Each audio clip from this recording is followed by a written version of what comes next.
ಆ ಬಗ್ಗೆ ನಾನು ಏನಂತ ಹೇಳಿ ಸ್ವಾಮಿ? ಉತ್ತರ ಇಲ್ವಲ್ಲಿಯ ವಿಷಯ ಇಲ್ವಾ ಮಾತಾಡೋದಕ್ಕೆ? ಸ್ವಾಮಿ ಸ್ಥಿರವಾಗಿ ಬಂದದ್ದು ಹೌದು, ದಿಟ್ಟವಾದದ್ದು ಹೌದು, ನಾನದನ್ನು ಒಪ್ಪಿಕೊಳ್ತೇನೆ. ನೋಡಿ, ನಿಮ್ಮ ಪ್ರೀತಿಯ ಮನದಿ ನಾನು ಈ ಸಣ್ಣ ಅಪರಾಧವನ್ನು ಮನ್ನಿಸಬೇಕು ಅಂತ ನಿಮ್ಮಲ್ಲಿ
ನಿಂತಲ್ಲೇ ಸಕಲವನ್ನು ತಿಳಿಯುವಂತಹ ತ್ರಿಲೋಕಜ್ಞಾನಿ ನಾನು.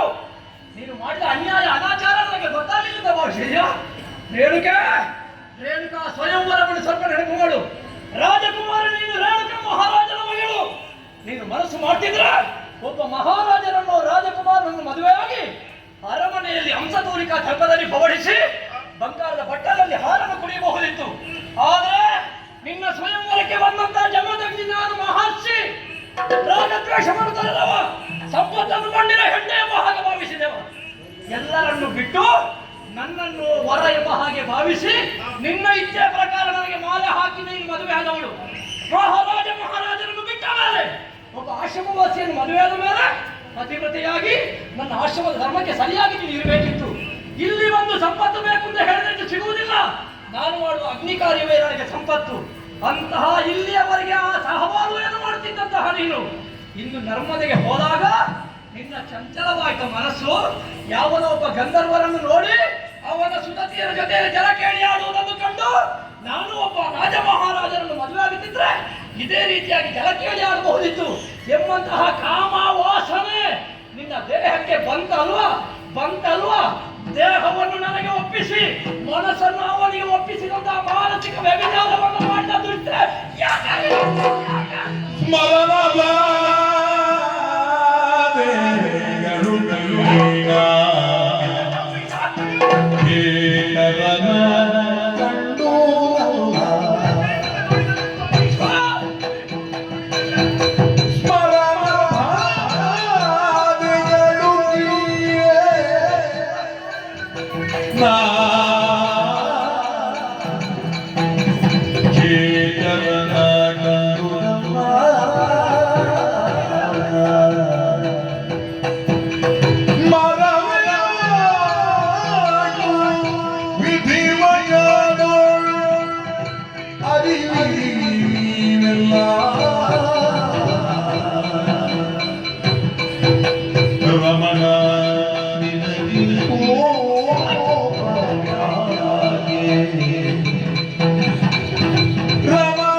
ಐದು ಮಕ್ಕಳನ್ನು ಹೆತ್ತಂದ ಮೂದುಕ್ಕೆ ಕಾರು ಬೇರು ತಿಳಿಸಾರು ಕುಡಿಯುವ ನಿನಗೆ ಹೀಗಾದ್ರೆ ಉಪ್ಪು ಖಾರ ತಿನ್ನುವ ಎಲ್ಲರೂ ಮಾಡಬೇಕು.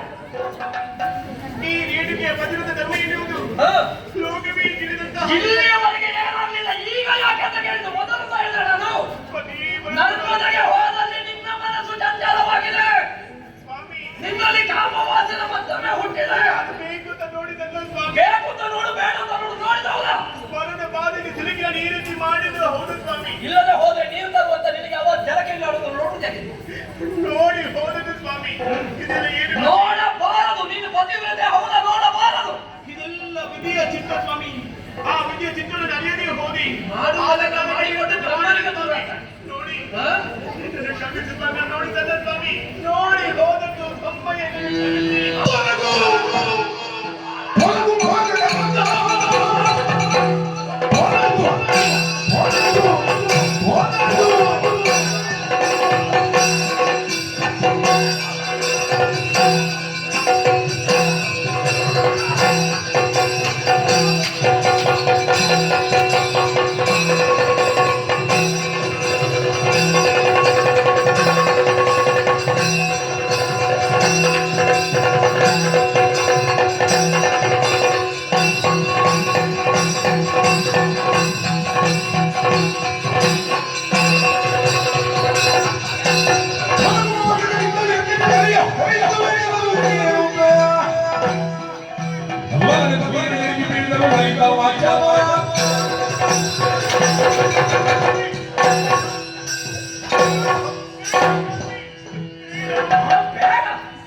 ಬೇಡ ಬೇಕು ಅಂತ ಹೇಳಿಕೆ ನಾನು ನನ್ನ ಹೆಂಡತಿ ನೀನು ಮಾಡುವುದೆಲ್ಲವನ್ನು ಮಾಡಿ ಬ್ರಹ್ಮನಿಗೆ ದೂರ ಆಗ್ತಾಳೆ.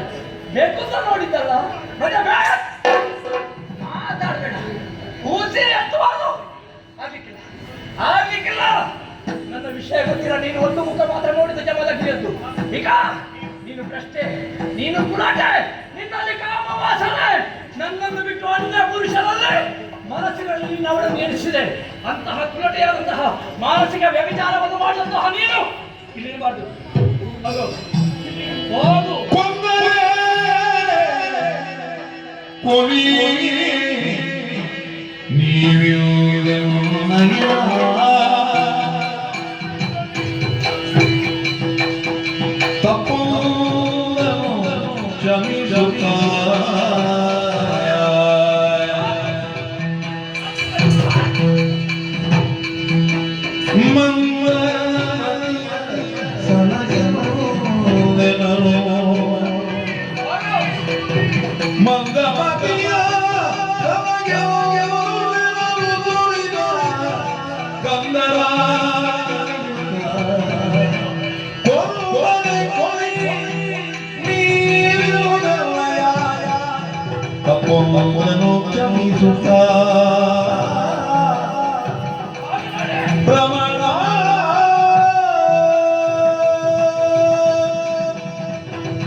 ಹೋಗದೆ ಇದ್ರೆ ನಿನ್ನನ್ನು ಬಿಡ್ಲಿಕ್ಕಿಲ್ಲ. ಈಗ ಕೈಯಲ್ಲಿ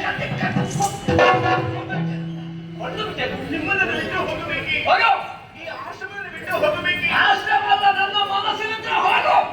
ನಿನ್ನ ಸುಂದರ ಮುಖ ತೋರಿಸ್ಬೇಡ. ಹೋಗು. ನನ್ನ ಮಕ್ಕಳನ್ನು ಬಿಟ್ಟು ಹೋಗಬೇಕಿ. ನಿನ್ನ ಮಕ್ಕಳನ್ನು ಹೆತ್ತವರಿಂದ ಗೊತ್ತಿಲ್ಲ ನಿನಗೆ. ನಿನ್ನ ಮಕ್ಕಳನ್ನು 12 ವರ್ಷದ ಹುಡುಗಿದ್ದಾರೆ. ಸ್ವಾಮಿ, ಯಾವ ಕಾಲದಲ್ಲಿ ಬಿಟ್ಟು ಹೋಗುವುದಿಲ್ಲ. ಕೊಂದೆ ಕೊಂದೆ 3 ತುಂಡು ಮಾಡಿ 3 ಬೀದಿ ಸೇರುವಲ್ಲಿ ಹೂತಾಗ್ತೇನೆ. ನಮ್ಮನ್ನು ಕೊಡುತ್ತೀರ ನೀವು? ಹೋಗ್ತಾರೆ. ಸ್ವಾಮಿಯನ್ನು ಕೊಡುತ್ತೀರಾ? ಧೈರ್ಯ ಅವನಿಗೆ. ಒಂದು ಹೆಣ್ಣಿಗಿಂತಹ ಸೌಭಾಗ್ಯ ಇಲ್ಲಿ ದೊರಕದೆ ಹೇಳಿ ಗಂಡನಿಂದ ಸಾವನ್ನು ಅಪ್ಪಿದಳತ್ತಾದರೆ ಆಕೆಗೆ ಸಿಗುವುದು ಕೇವಲ ಮೋಕ್ಷ ಮಾತ್ರ. ಇದು ನಾನು ಸಿದ್ಧನಾಗಿದ್ದೇನೆ, ಚಿರವನವಾಗಿದ್ದೇನೆ. ನನ್ನನ್ನು ಕೊಡಿ ಸ್ವಾಮಿ. ನಾನು